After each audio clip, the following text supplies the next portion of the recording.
हैं class 10th का रासायनिक समीकरण, जो कि क्लास 10th का फर्स्ट चैप्टर है केमिस्ट्री का। तो देखना है रासायनिक समीकरण क्या होता है और ये पेपर में इसको कैसे लिखना है, ये सब हमको देखना है। तो देखिए, सबसे पहले हम देखेंगे कि रासायनिक समीकरण किसे कहते हैं। तो रासायनिक समीकरण क्या होता है, किसी रासायनिक अभिक्रिया को अभिकारकों एवं उत्पादों के प्रतीकों व रासायनिक सूत्रों का प्रयोग करके प्रदर्शित करना रासायनिक समीकरण कहलाता है। मतलब प्रतीकों का और सूत्रों का, ये देखिए सूत्र है, ये प्रतीक है। अब इसका प्रयोग करके जब हम एक प्रयोग करते हैं तो हमको एक रासायनिक समीकरण मिलता है। किसका? प्रतीक और सूत्र का। देखेंगे ZN प्लस H2SO4।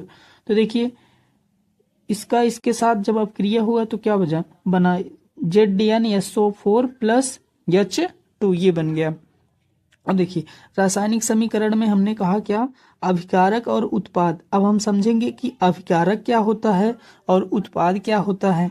तो देखिए अभिकारक क्या है कि ऐसे पदार्थ जो रासायनिक अभिक्रिया में भाग लेते हैं अभिकारक कहलाते हैं। जो पदार्थ होते हैं जो रासायनिक अभिक्रिया में भाग लेते हैं वो क्या कहलाते हैं? अभिकारक। जैसे देखिए ये ZN H2SO4, ये दोनों क्या है, एक रासायनिक अपक्रिया में भाग ले रहे हैं, मतलब इन दोनों का भाग है। अब उसके बाद उत्पाद क्या होता है, तो ऐसे पदार्थ जो रासायनिक अपक्रिया के संपूर्ण होने पर प्राप्त होते हैं। मतलब जब रासायनिक अपक्रिया हो गई तो जो प्राप्त होगा वो क्या कहलाएगा? उत्पाद कहलाएगा। देखिए तो ZN H2SO4 को जब हम अपक्रिया कराएंगे तो हमको बन जाएगा ZnSO4 प्लस H2। तो अब देखिए रासायनिक समीकरण को संतुलित कैसे किया जाता है। कैसे संतुलित का मतलब ये होता है कि जितना इधर है उतना इधर भी होना चाहिए। तो देखिए वह रासायनिक समीकरण जिसमें विभिन्न तत्वों के परमाणुओं की संख्या अभिकारक व उत्पाद दोनों पक्षों में समान हो, संतुलित समीकरण कहलाता है। मतलब कि जो रासायनिक समीकरण है जिसमें तत्वों की संख्या इधर भी समान होगी तो वो संतुलित कहा जाएगा। हमने एक वीडियो बनाया है, आप उसमें देख लेंगे कि कैसे संतुलित किया जाता है समीकरण को। तो देखिए इसमें लिखा है 3Fe प्लस 4H2O, तो Fe3O4 प्लस 4H2। तो इसको देखिए ये संतुलित है कि नहीं। देखिए ये F3Fe मतलब फेरस का कितना परमाणु है, इधर 3 है, तो इधर भी देख लेंगे 3 है। Fe3 3 है। देखिए यहाँ पर ऑक्सीजन का कितना है, 4 है, तो यहाँ भी 4 है। हाइड्रोजन का देखिए 8 है, तो यहाँ भी 8 है, 4 दूनी 8, तो ये संतुलित है। जैसे अब इधर देखिए 2H2 मतलब 4 हाइड्रोजन यहाँ है, 2H2 4 इधर है। अब देखिए यहाँ पर 2 ऑक्सीजन है तो यहाँ भी 2 ऑक्सीजन है, क्योंकि आगे 2 लगा है तो ये भी 2 है। तो देखिए अब आगे देखते हैं। अब जो रासायनिक अभिक्रियाओं के प्रकार हैं कि रासायनिक अभिक्रिया कितने प्रकार की होती हैं, ये हमको देखना है। तो रासायनिक अभिक्रियाएं निम्न प्रकार की होती हैं। पहला होता है संयोजन अभिक्रिया, फिर वियोजन हो गया, फिर ऊष्माक्षेपी, फिर ऊष्माशोषी, फिर उसके बाद ऊष्माशोषी के बाद विस्थापन, फिर द्विविस्थापन, फिर उसके द्विविस्थापन के बाद है उपचयन, फिर अपचयन, और उसके बाद जो है ये कितने प्रकार की हो गई? 8 प्रकार की हो गई। तो हमने 8 प्रकार की अपक्रियाएं देखी। अब हम देखेंगे 9वां क्या है, ये है रेडॉक्स अपक्रिया। 8 प्रकार की हमने देखी, तो अब देखेंगे रेडॉक्स अपक्रिया। अब देखिए जो हमने 9 प्रकार की अपक्रियाएं देखी उसमें पहला संयोजन अपक्रिया किसे कहते हैं। तो संयोजन अपक्रिया, इस अपक्रिया में 2 या 2 से अधिक अभिकारक मिलकर एकल उत्पाद का निर्माण करते हैं। ऐसी अपक्रिया को संयोजन अपक्रिया कहते हैं। जैसे 2 मिलकर एक उत्पाद का निर्माण करेंगे। देखिए कार्बन मिल गया, ऑक्सीजन मिल गया, तो ये CO2 हो गया। अब जल 2H2 है, O2 है, तो ये भी 2 उत्पाद मिलकर क्या करते हैं, 2 अभिकारक मिलकर एक उत्पाद का निर्माण करते हैं। देखिए हाइड्रोजन ऑक्सीजन जल बना दिया, तो ये होता है संयोजन, मतलब जुड़ जाता है। देखिए ये दोनों जुड़ गया, संयोजन हो गया। अब देखिए वियोजन अपक्रिया क्या होता है। वियोजन अपक्रिया वह अपक्रिया जिसमें एकल अभिकर्मक टूटकर 2 या 2 से अधिक उत्पाद बनाते हैं, उसे वियोजन अपक्रिया कहते हैं। तो इसमें क्या होगा, देखिए अब देखिए फेरस सल्फेट का वियोजन हो गया है। देखिए ये एक है, एक मतलब ये एक अभिकर्मक है। अब ये टूटकर दो या दो से अधिक उत्पाद बना देगा। देखिए 2FeSO4 टूटकर FeO3 हो गया, फिर SO2 हो गया, SO3 हो गया, अलग हो गया। अब देखिए कैल्शियम कार्बोनेट है, ये एक है, अब टूट जाएगा, कैल्शियम ऑक्साइड हो गया, CO2 हो गया। तो ये वियोजन हो गया, और संयोजन में जुड़ता है, वियोजन में अलग होता है। अब देखिए अगला ऊष्माक्षेपी अपक्रिया। ऊष्माक्षेपी अपक्रिया क्या है? वह अपक्रिया जिसमें ऊष्मा ऊर्जा के रूप में उत्सर्जित होती है। ऊष्मा जो होती है ऊर्जा के रूप में उत्सर्जित होती है, उसे ऊष्माक्षेपी अपक्रिया कहते हैं।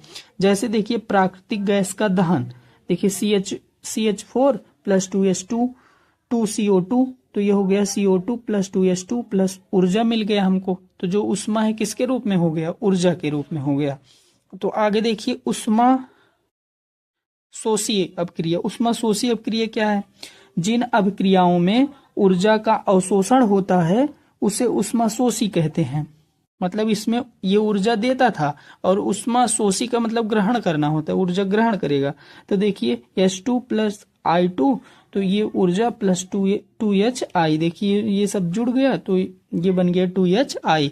तो छेपी में क्या होगा? ऊर्जा देगा, और शोषी में क्या होगा? ऊर्जा ग्रहण करेगा। अब देखिए विस्थापन अपक्रिया क्या है? विस्थापन क्या है?